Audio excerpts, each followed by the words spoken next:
Monkey pox के लिए एक बात सबको जानना ज़रूरी है कि कोई नई बीमारी नहीं है, मंकी पॉक्स पहले भी थी। अब यहाँ पर बात आ जाती है कि इसको मंकी पॉक्स क्यों कहते हैं, क्या ये मंकीज़ के थ्रू को। देखिए ये भी एक वायरल डिजीज़ है, जैसे हम बात करते हैं अन्य वायरल डिजीज़ की तरह। तो इसमें आपको वही वायरल फीवर वाले लक्षण होंगे ज़रूर। आपका कोई आप जानवर के साथ कोई भी आपका पेट है उसको अगर ये संक्रमण है तो उसको कुछ अगर ऐसा कुछ ब्लिस्टर टाइप का है वो आपको लग गया, आपके कहीं कट है वहाँ से लग गया, ऐसे कुछ बॉडी फ्लूइड्स है उनके ट्रांसफर से ऐसा हो सकता है। आप देख रहे हैं know the times Punjab Kesari TV. Kerala के बाद दिल्ली में भी मंकी पॉक्स का एक केस मिला है और जिसके बाद लोगों के अंदर डर पैदा हो गया है। मंकी पॉक्स आखिर क्या है, कैसे ये बीमारी आती है, क्या इसके लक्षण होते हैं, हमारे साथ मेडिकल एक्सपर्ट समीर भाटी जी हैं। भाटी साहब, लगातार जिस तरीके से पहले कोविड चला, कोविड में लॉकडाउन भी हुआ, लेकिन अब मंकी पॉक्स पहले केरल के अंदर था और अब दिल्ली में भी एंटर हो गया है। पहले तो इसके लक्षण बताइए कि क्या लक्षण होते हैं, कैसे ये बीमारी आती है। कहा जा रहा है मंकी पॉक्स बंदर के थ्रू ये बीमारी आती है, लेकिन क्या है इसमें सच्चाई? बिल्कुल, देखिए एक चीज़ मैं दर्शकों को बिल्कुल क्लैरिटी इसमें देना चाहूँगा कि सबसे ज़्यादा तो इस पे एक बार पैनिक होने की ज़रूरत नहीं है। मंकी पॉक्स और कोविड का कंपैरिजन करने की भी हमें आवश्यकता नहीं है, क्योंकि जो कोविड था, कोविड बहुत ज़्यादा संक्रामक भी था और उस तरह से घातक भी था। मंकी पॉक्स के लिए एक बात सबको जानना ज़रूरी है कि कोई नई बीमारी नहीं है, मंकी पॉक्स पहले भी थी। हाँ, पहले इस तरह से केसेस ज़्यादा नहीं देखे गए थे कभी। इस बार जैसा हम देख रहे हैं 70 से अधिक कंट्रीज़ के अंदर ये फैल चुका है। केसेस निश्चित तौर पे इस बार काफ़ी अभी तक के केसेस ज़्यादा है, इसलिए WHO ने भी इसमें इमरजेंसी घोषित की है ताकि सभी देश सतर्क रहें, अलर्ट रहें। अब यहाँ पर बात आ जाती है कि इसको मंकी पॉक्स क्यों कहते हैं, क्या ये मंकीज़ के थ्रू आता है। देखिए ये बात हमें जानना ज़रूरी है। पॉक्स, जहाँ पर पॉक्स लग जाता है, जैसे चिकन पॉक्स हो गया, स्मॉल पॉक्स हो गया। पॉक्स का मतलब है चेचक, मतलब दाने टाइप का। तो ऐसी कोई बीमारी जिसमें शरीर में ऐसे दाने हो जाते हैं, तो वो आपका पॉक्स वाली डिजीज़ की कैटेगरी में आ गया। इसको मंकी पॉक्स इसलिए कहते हैं कि 1955 के अंदर मंकीज़ के ऊपर कोई एक रिसर्च हो रही थी, तो वहाँ देखा गया मंकीज़ के अंदर पहले ये बीमारी मिली, तो इस वजह से इसका नाम मंकी पॉक्स पड़ गया। पर इंसानों के अंदर ये 1970 में पहली बार डिटेक्ट हुई थी। और ये ऐसा नहीं है कि बंदर या मंकीज़ से इंसानों के अंदर फैल रही है, ऐसा नहीं है। ये जूनोटिक डिजीज़ है, मतलब जंगली जानवरों में जो है ये बीमारी होती है और उनसे अब इंसानों के अंदर आई है। पर ये इंसानों से इंसानों में, ह्यूमन टू ह्यूमन ट्रांसमिशन हो सकता है और हो भी रहा है, जैसा हम देख रहे हैं। फिलहाल इसके भारत के अंदर भी केसेस देखे गए हैं। अभी जैसे आपने अपना दूसरा सवाल पूछा था कि इसके क्या लक्षण है और कैसे हम पहचानें इसको। देखिए ये भी एक वायरल डिजीज़ है, जैसे हम बात करते हैं अन्य वायरल डिजीज़ की तरह। तो इसमें आपको वही वायरल फीवर वाले लक्षण होंगे ज़रूर, जैसे बुखार का आना। इसके अलावा गला खराब हो सकता है, आपके यहाँ गिल्टी जो लिम्फ नोड हैं उनकी स्वेलिंग हो सकती है, सर दर्द, ये सब जो आपके वायरल फीवर के लक्षण होते हैं। इसके साथ जो नया लक्षण होता है इसके अंदर कि आपके दाने आना शरीर पे शुरू हो जाते हैं, और वो ज़्यादातर क्या होता है कि पूरे शरीर के साथ साथ आपकी हथेलियों पे भी और पैरों के तलवे पे भी होते हैं।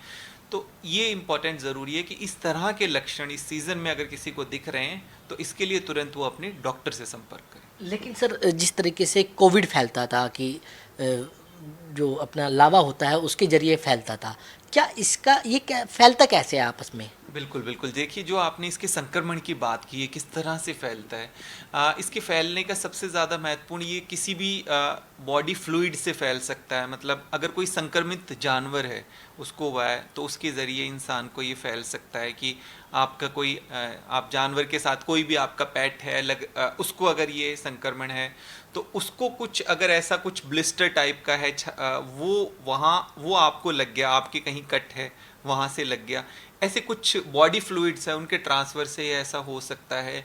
ये ड्रॉपलेट ट्रांसमिशन भी है कि जैसे हम कोविड के दौरान देख रहे थे कि कोई संक्रमित व्यक्ति है तो अगर वो छींकता खांसता आपके उसके क्लोज कॉन्टैक्ट में तो ये उसके ज़रिए भी हो सकता है। तो इसके काफ़ी सारे ऐसे कारण हैं, पर इसमें ये देखने की ज़रूरत है कि ऐसा नहीं कि जैसे कोविड तो बहुत ही अधिक संक्रामक था कि एकदम मतलब कोई भी संक्रमित व्यक्ति के पास हम गए और हमें होने के चांसेस, इसमें ऐसा नहीं है। जब तक कोई क्लोज कांटेक्ट ना हुआ हो किसी व्यक्ति से आपका और वो व्यक्ति संक्रमित हो तो वो चांसेस हो जाते हैं ज़रूर, क्योंकि जैसा अभी हम बता रहे हैं कि संक्रमण ये फैला हुआ है, तो इस समय हम लोगों को सतर्क रहने की ज़रूरत है।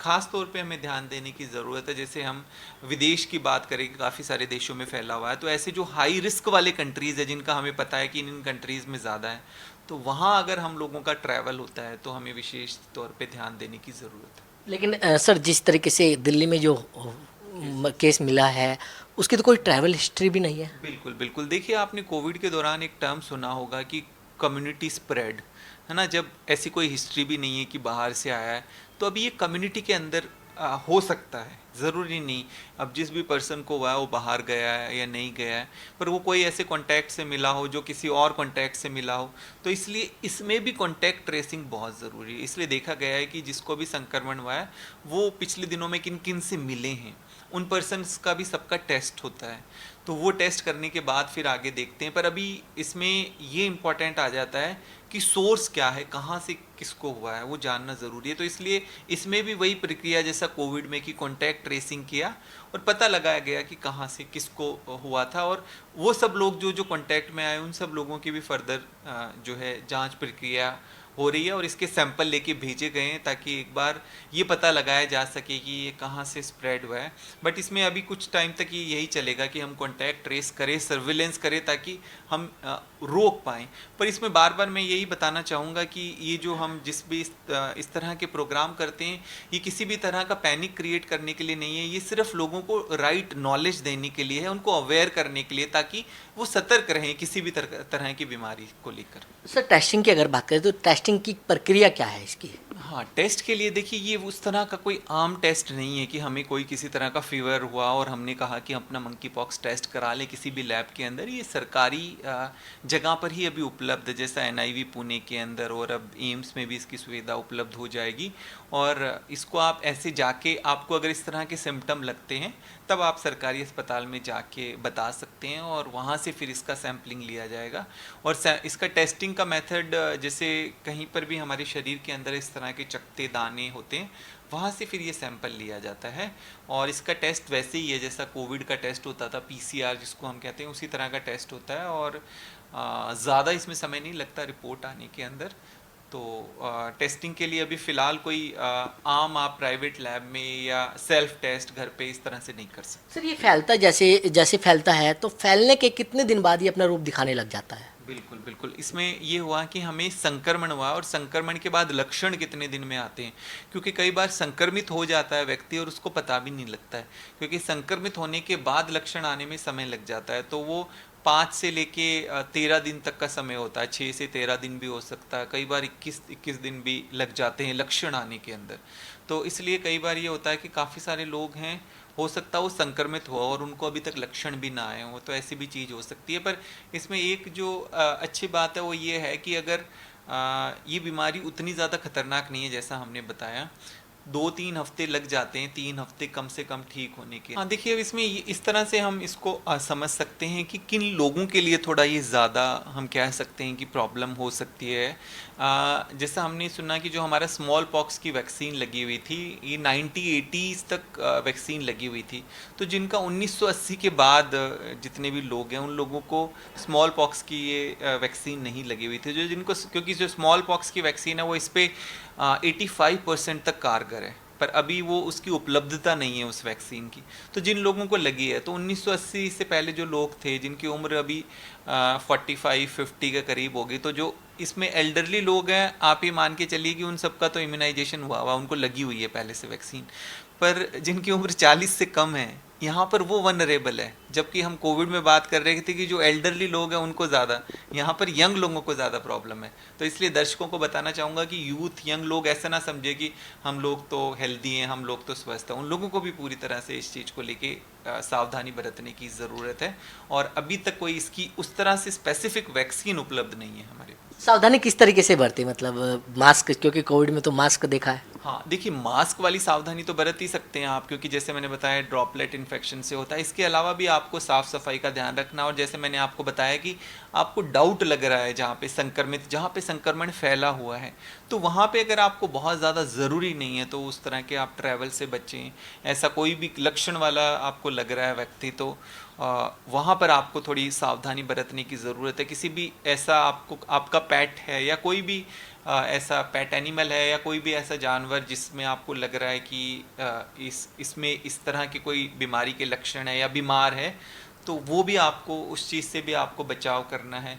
तो सावधानी बरतनी बहुत ज़्यादा ज़रूरी है, क्योंकि ये अब ज़रूरी नहीं है ये इंसान से इंसान, और ऐसा कोई भी आपको दिखता है तो वहाँ पर ये, क्योंकि ये कंटेजियस बीमारी है, संक्रमित एक व्यक्ति दूसरे को कर सकता है, तो वहाँ पर आपको सावधानी बरतने की ज़रूरत है। सर मेरा आखिरी सवाल ये है कि आपने जंगली जानवरों की बात करी है, लेकिन बहुत सारे पालतू जानवर भी होते हैं जो घरों के अंदर रहते हैं, उनसे तो घबराने की आवश्यकता नहीं है? हाँ, देखिए उसमें वही है कि ये थोड़ा सा आपको वॉचफुल रहने की, सतर्क रहने की ज़रूरत है। अगर आपका पेट भी बीमार है तो आपको ध्यान देने की ज़रूरत है। आप थोड़ा सा ध्यान रखिए और आप उसके जो भी वेट है आप उसको दिखाइए, क्योंकि जैसा मैंने बताया कि ये जानवरों से इंसानों के अंदर भी और इंसान से इंसान के अंदर भी हो सकती है।